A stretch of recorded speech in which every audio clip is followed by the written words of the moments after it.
morning. Let's pray a short prayer together. Father, we are here to listen to your voice today.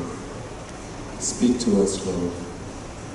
Open our ears, open our hearts, open our minds to listen to your voice so that we could obey and live.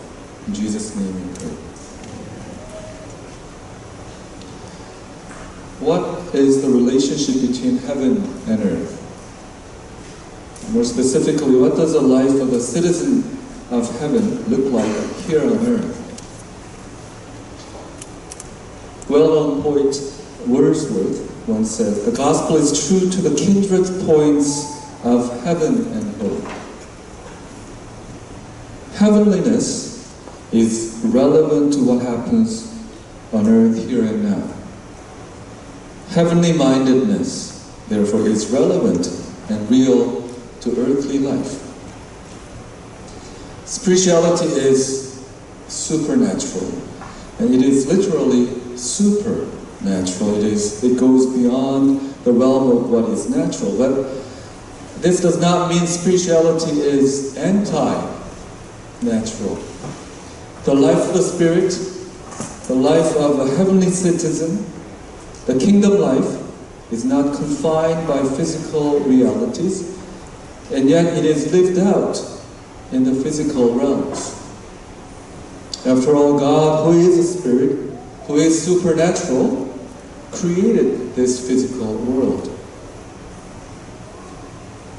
Sometimes we treat spiritual matters as something only contrary to earth, estranged from our physical daily activities.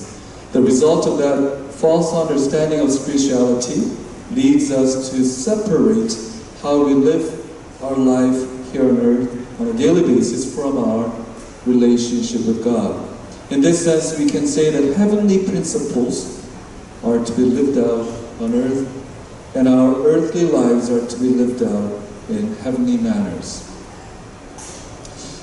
When we read today's text, we may feel like Jesus is talking about something so basic, something so elementary, something so earthly.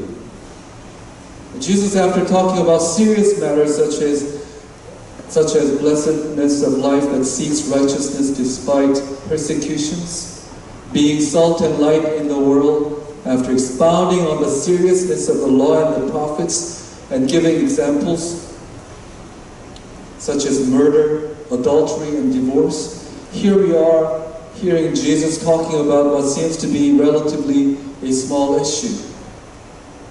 His teaching is basically, let your yes be yes and no be no. But let us remember how we live our lives, including our daily conversation, no matter how insignificant we may think it is directly connected to heavens. Direct result of our spirituality, or reflection of our spirituality, our relationship with God. Several years ago, my father told me a story of a Korean family. It's kind of a shocking story. And this family had been preparing for immigration to Canada for a number of years. All the procedures had been meticulously taken. And the father came to Canada several times before the actual move to Canada for a smooth transition. So he did his best to get a place to live or a car that they could ride. And of course he looked into several opportunities for his jobs as well. And finally the day came for this entire family to move to Canada. So they landed in Vancouver International Airport. And since this is the first time for them to enter Canada as immigrants or immigrant candidates, they had to go through the immigration office for the final check before they become legally landed immigrants. So they would get the final stamps on their papers. There in the office, an officer asked them some simple questions. And one of the questions was directed to the father. The question was as simple as, have you ever been to Canada before? And when the father was asked that question, he panicked for some reason. As you know, any Korean can visit Canada on a tourist visa these days. It's fairly easy for them to travel back and forth. But when the father, but for some reason, when he was asked that question, he may have thought that he was not allowed to do that. So what did he do? He said, "No, I have never been to Canada." The immigration officer looked at him straight and turned the computer screen around, showing the records of his entries to Canada in the past. And as a result, their immigration procedure was completely cancelled right at that point. And they did not admit them to the country. And not only that, they were put on the next flight back to Korea. So this was a quite shocking story to hear. And it's a shocking story to some of us because we could think that they should not be rejected to become immigrants just because of that, what seems to be a small lie. However, if you think about it for a second, a dishonest person, regardless of his or her competency or even education or various background, is considered a danger, a possible danger to a society. In fact, if you're competent and dishonest, you're more of a threat to the society than if you're incompetent and dishonest. Society depends so much upon the credibility of individuals. So life can potentially become chaotic and even maybe impossible when people cannot rely on each other's words. So if I cannot really trust another person's words, basically the whole society sort of crumbles down. So small lies are not really small at all. So as Jesus has been doing this on Sermon on the Mount, Jesus continues to expound on the Old Testament principles. Jesus, God Himself, the author of the law, reveals the original intent of the law. As we know that laws carry their spirit. I'm not a lawyer, but as a kind of a novice, I could tell that laws carry their spirit, their intent, their philosophy. Nevertheless, it is quite possible for people like us, like me, to fail to understand the intent of the law.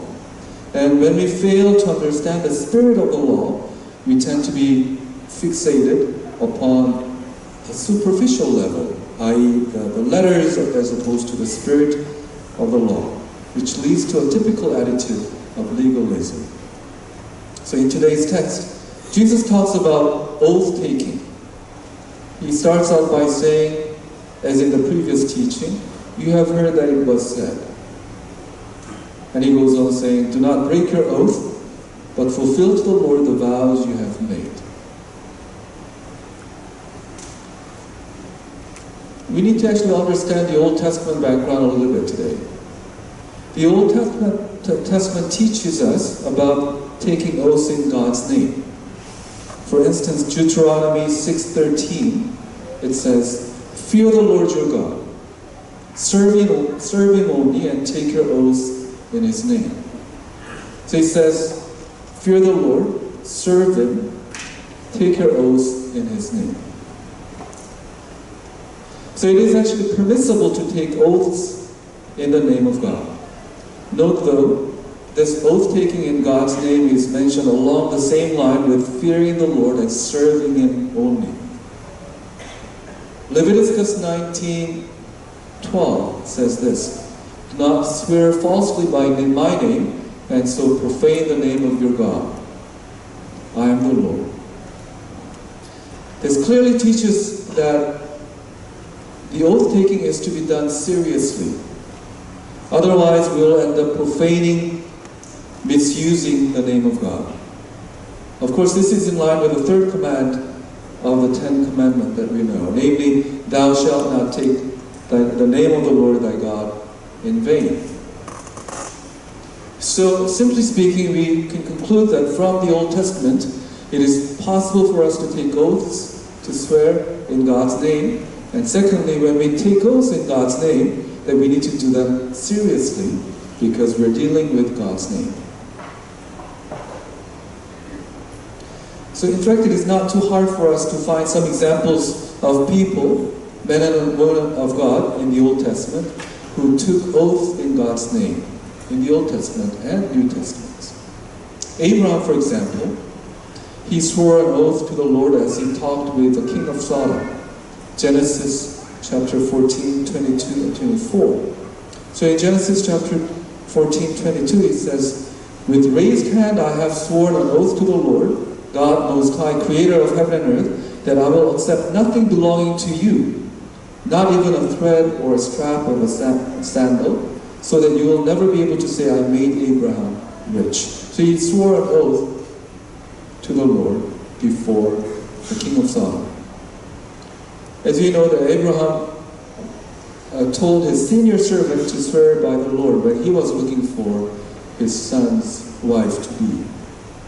So in Genesis chapter 24, 1 through 4, in verse 3, it says, after putting, verse 2 and verse 3, it says, "Put your hand under my thigh," Abraham said to his servant, I want you to swear by the Lord, the God of heaven and earth, that you will not get a wife for my son from the daughters of the Canaanites among whom I am living. Psalm 132 verse 2 says, David swore an oath to the Lord. He swore an oath to the Lord, it says, in that verse, he made a vow to the mighty one of Jacob. God himself swore an oath by his own name. Genesis chapter 22, 16 through 18. Verse 16, it says, I swear by myself, says God, declares the Lord, that because you have done this and have not withheld your sons, obviously he was talking to Abraham, your only son, I will surely bless you and make your descendants as numerous as the stars in the sky and as the sand on the seashore. So he says, I swear by myself. And Hebrews sort of explains what this means. Hebrews chapter 6 verse 17 says, because God wanted to make the unchanging nature of his purpose very clear to the heirs of what was promised, he confirmed it with an oath. So when God swears something by his word, by his name, he is confirming it. He makes clear that this is an important stuff. So what is Jesus teaching us today in Matthew chapter 5? So let us go back to chapter 5 verse 33. It says, again, you have heard that it was said to the people long ago, do not break your oath, but fulfill to the Lord the vows you have made. The commentators point out that these exact words of do not break your oath, but fulfill to the Lord the vows you have made are not in fact found anywhere in the Old Testament. But then the whole gist of it is provided in the Old Testament. So they say this suggests that Jesus was not dealing with the Mosaic law itself, but rather with the Pharisees' perversion of the Mosaic law. We can view Pharisees' perversion in two different ways. The first perversion is in legalism. The second one, I would say, is in religious embellishments. First, legalism. The Bible is consistent in asserting the seriousness of oath-taking. Therefore, it also talks about the consequences if the oath-taking was performed otherwise. So, for instance, in Numbers chapter 30, verse 2, it says, when a man makes a vow to the Lord or takes an oath to obligate himself by a pledge, he must not break his word, but must do everything he said. He says, you must not break your word when you make an oath to the Lord. You must fulfill it. Deuteronomy 23:21, we read, if you make a vow to the Lord your God, do not be slow to pay it, do not be slow to fulfill it. For the Lord your God will certainly demand it of you, and you will be guilty of sin. So when we make a vow, we should fulfill it soon, not late. A legalistic mind, when we read that kind of stuff, we tend to respond to this by saying, okay, I will not make a vow to the Lord then. Because if I make a vow to the Lord, I'll be bound by this law. So what am I going to do? Well, I'm going to make a vow to something else. So that I'll be free from this bondage. And that's actually what has happened. People making vows to not God, but to the heaven, to Jerusalem, to things. But we may think, but why heaven and Jerusalem? Why not something different? And although people do not want to make a serious commitment by making a vow to the Lord, they still want to make. They want to sound religious. They want to sound serious. They want to appear serious. In other words, although vows and oaths are to be taken only on important occasions and are to be taken very seriously and only given in the name of the Lord, they end up making flippant, profane, uncalled for, often hypocritical oaths in order to make an impression or to spice up their daily conversations. Spice up their daily conversations. And that is why the second, related to the first perversion, is in the religious embellishments. There are real dangers of embellishing your words with religious jargons, to making your words sound nicer by adding religious words. The Message version of this text is quite revealing in this regard. I wonder if you actually have a Message version of the text here, but let me read them.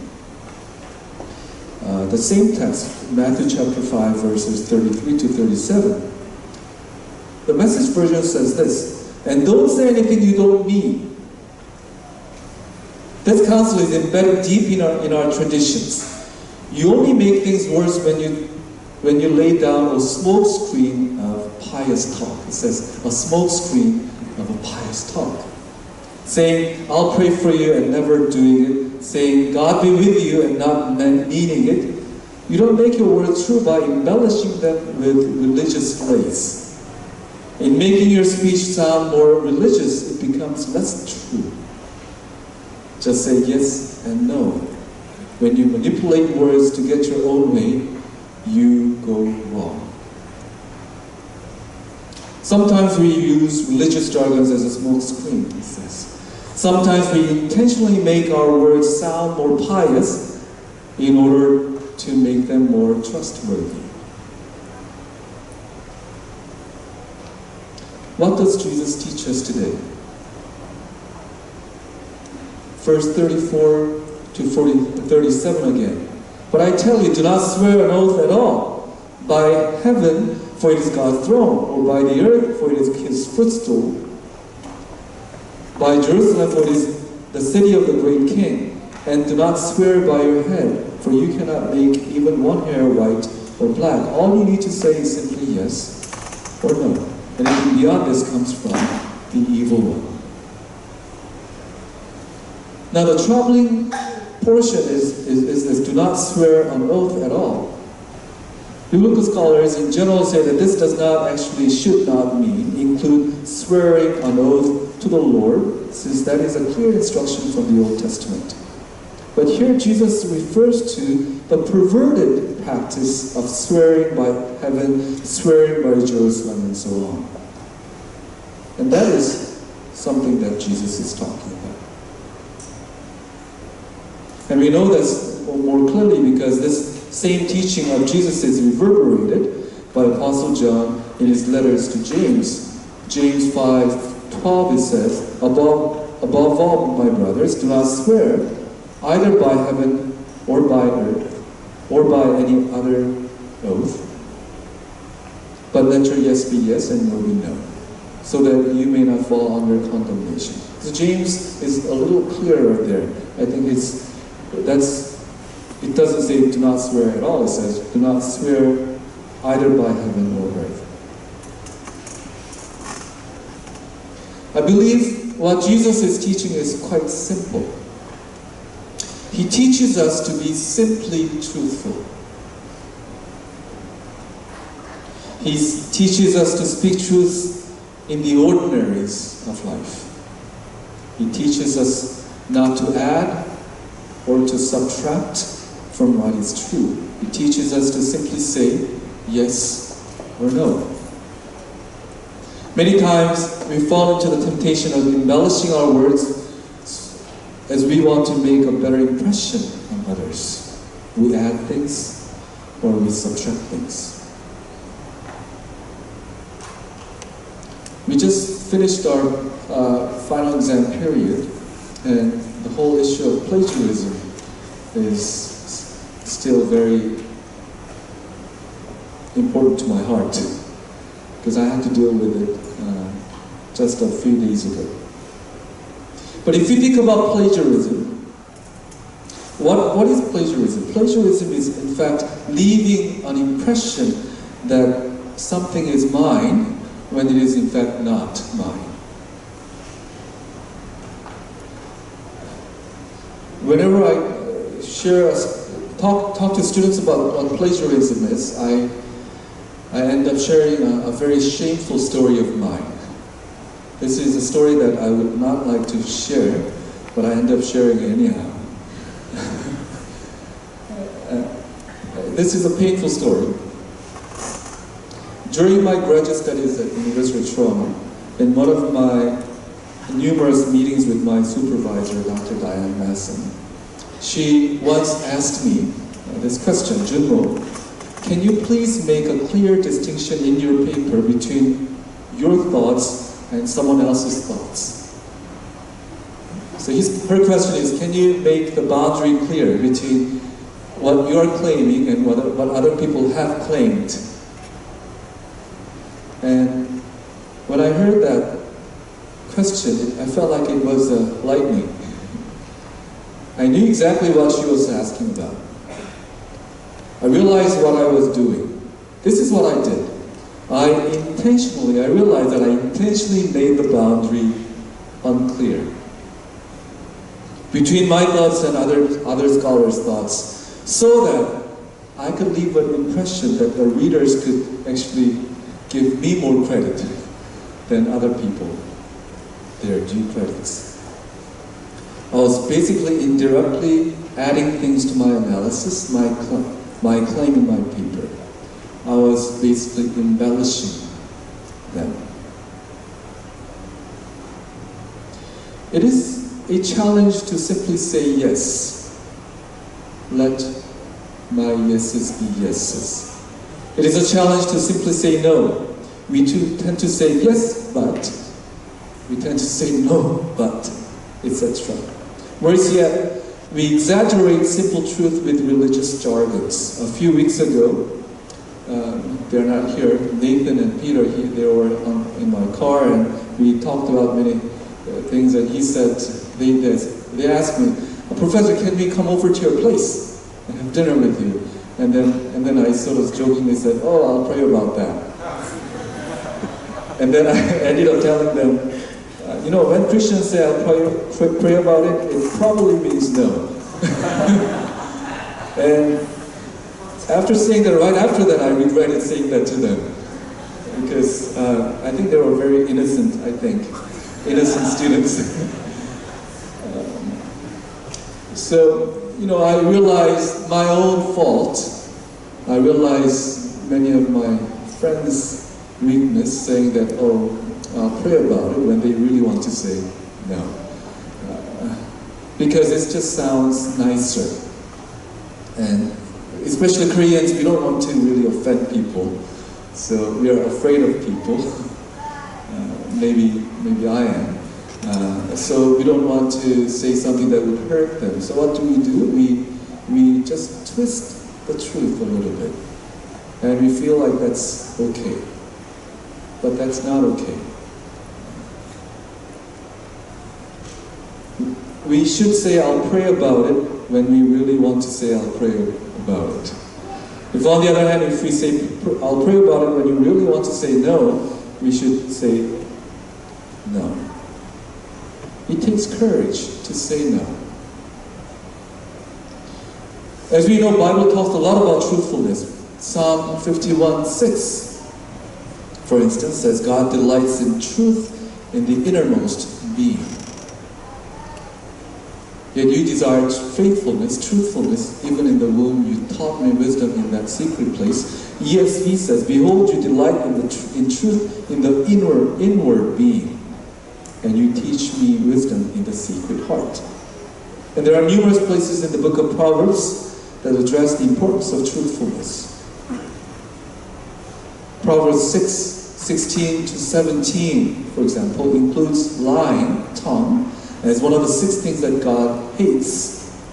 There are 6 things that the Lord hates, even 7 that are an abomination to him: haughty eyes, a lying tongue, and hands that shed innocent blood, and so on and so forth. Proverbs 12:22 is even more to the point. It says that lying lips are an abomination to the Lord. Lying lips are an abomination to the Lord, but those who act faithfully are his delight. And it cannot be any clearer than John 8:44. Jesus was speaking very harshly, saying that you belong to your father, the devil. You want to carry out your father's desires, the devil's desires, that is. He was a murderer from the beginning, not holding to the truth, for there is no truth in him. When he lies, when the devil lies, he speaks his native language. For he is a liar and the father of lies. The devil himself is the father of lies. So when we speak lies, we are speaking the devil's language.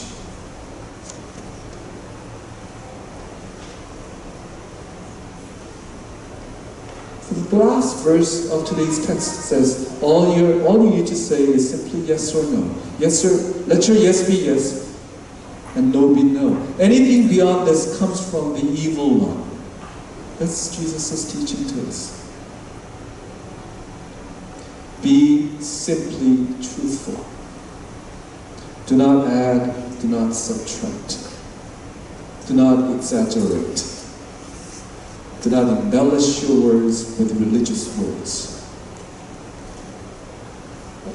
I have a little confession to make. As I was writing up this sermon, there were a couple of occasions that I realized that, I was doing so many of these things. So just yesterday, I had to write a short email to one of my missionary friends, saying that, the other day we were talking about so and so and so, and then I ended up adding things that I should not have added. And I realized how much I was sinful by not simply being truthful. It's so tempting for me, and I do all the time, to exaggerate things, to hide truth here and there. Although this whole section it looks like it's about oath-taking, Jesus makes the whole point about just being truthful. Be careful with your words.